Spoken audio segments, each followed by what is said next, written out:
Hey, what's up guys? Today, I'll show you a horror thriller film, Mary. Spoiler ahead, watch out and take care. The movie begins with two children and a woman screaming.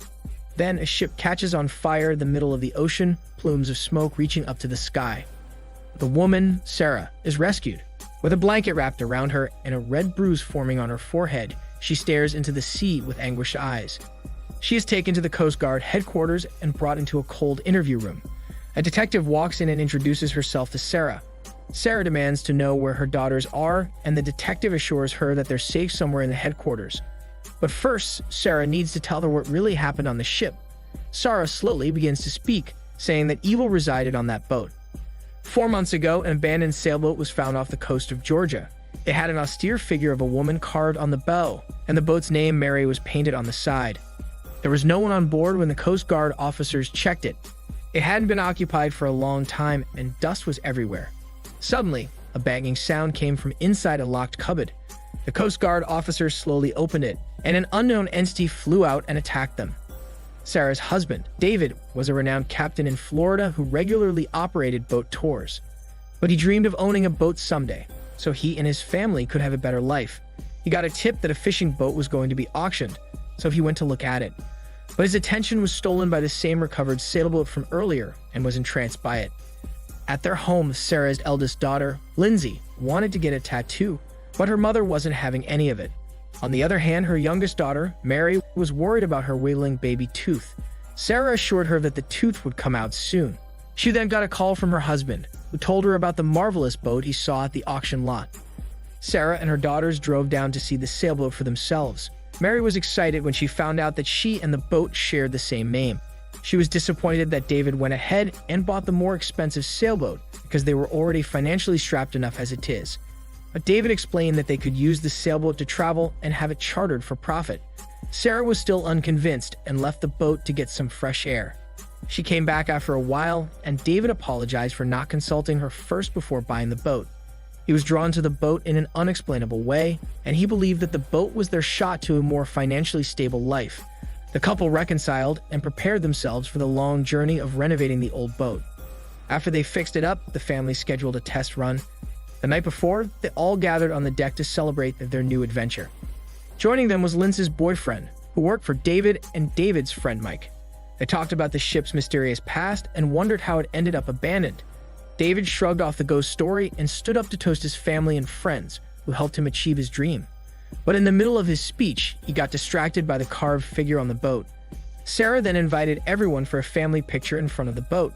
The boyfriend offered to take the picture, but when he pressed the camera, he was shocked by a ghostly white shape suddenly appearing in the picture.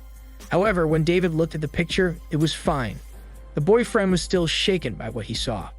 Later that night, Sarah tucked Mary into bed in her tiny room in the boat.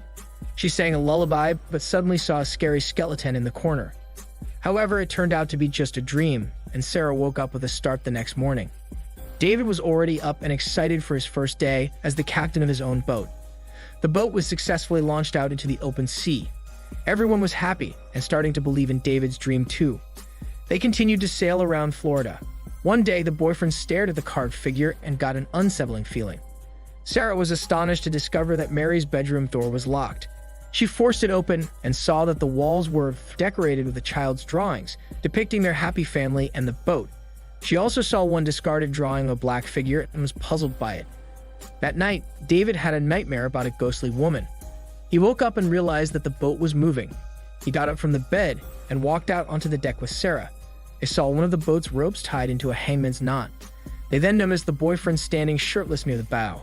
David asked him why he raised the anchor. He had a strange look on his face when he answered that someone wanted them to keep going. The boyfriend swiveled around, and they saw that he was holding a bloody knife and had carved his chest. He then began to attack David like a wild animal. Fortunately, the husband and wife were able to hold him down. Back in the interview room, Sarah tells the detective that the boyfriend never recovered from that strange episode, and they left him behind in one of the ports they docked in.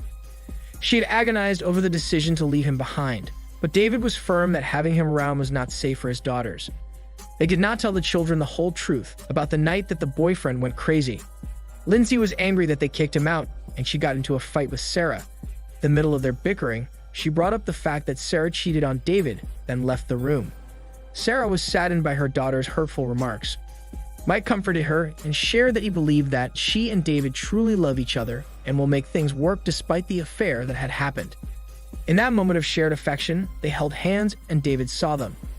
In the present day, the detective questions Sarah about Mike and whether or not they had feelings for each other. She denies it and says that she only cheated once.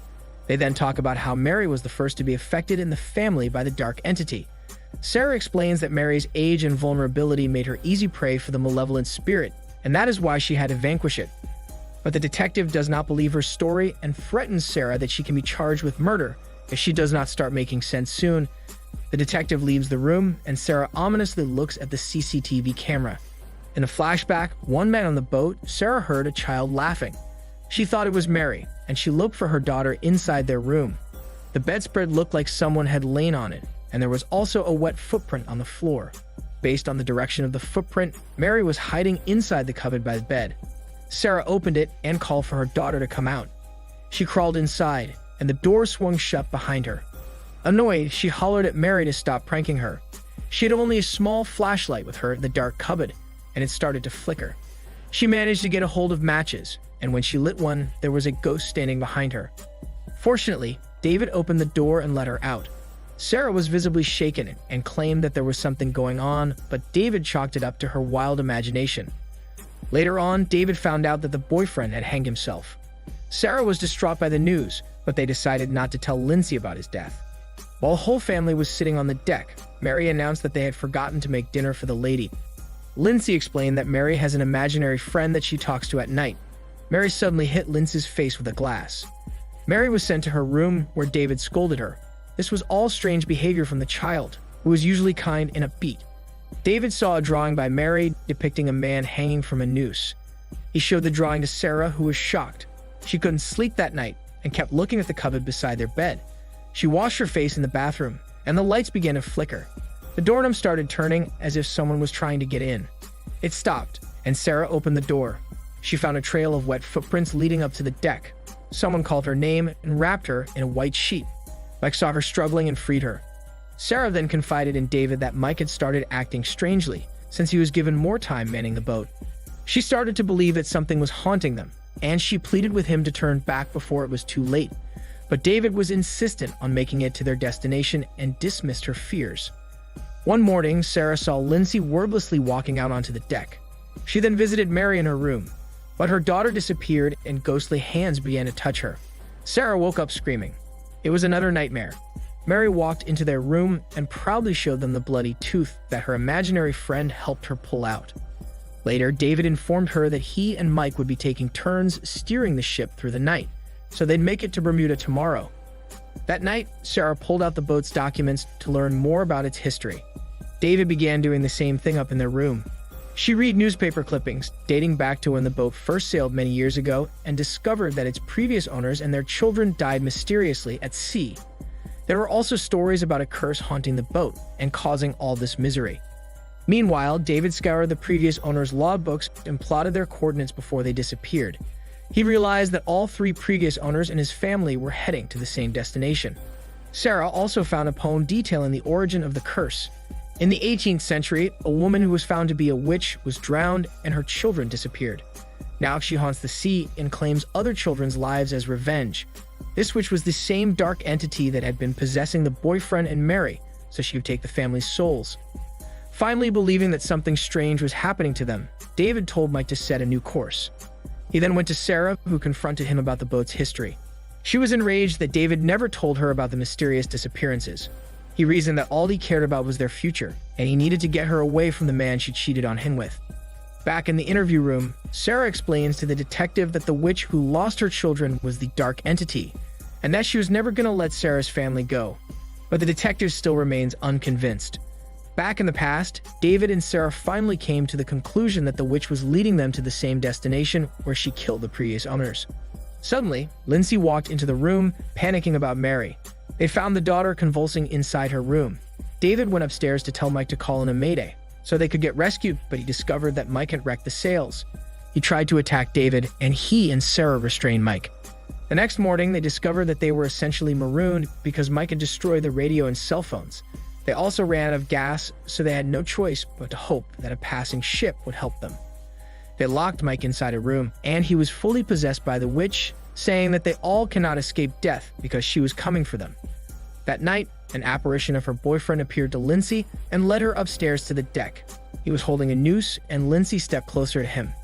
She was about to jump off the boat with the noose around her neck, but David got to her in time. Mike was later freed by the witch and came up behind David, knocking him out.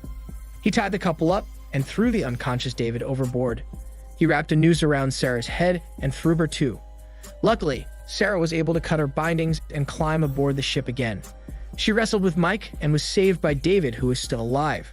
He shot Mike with a harpoon gun, and his friend's body toppled overboard. Sarah found her daughters tied up inside the cupboard. They climbed to the deck where David was trying to steer them away from the witch. She guided the girls to the life raft, but the witch had already killed David. She began to attack Sarah, but she shot the witch with a flare gun, and then shot the propane tanks too, causing an explosion. In the present, Sarah tells the detective that the explosion threw her to the waves and separated her from her daughters. But at least, her daughters are now safe from the clutches of the witch. The detective agrees to let her have a few minutes with her children, but she talks to her lieutenant and tells him that if Sarah does not quit her delusions, she'll have her committed to a mental institution. She reviews the CCTV footage of Sarah inside the room for the past hours. It begins to glitch, and suddenly, it's no longer Sarah, but the witch on the footage. This means that the real Sarah died on the boat, and the witch impersonated her to get to Lindsay and Mary. The movie ends with the detective hearing gunshots and racing to the room where Sarah was being escorted by a police officer. The officer is now dead, and the witch has escaped through a broken window. The detective looks outside only to see a fierce storm raging. This is Daniel CC Movie Channel. Stay safe and enjoy your day.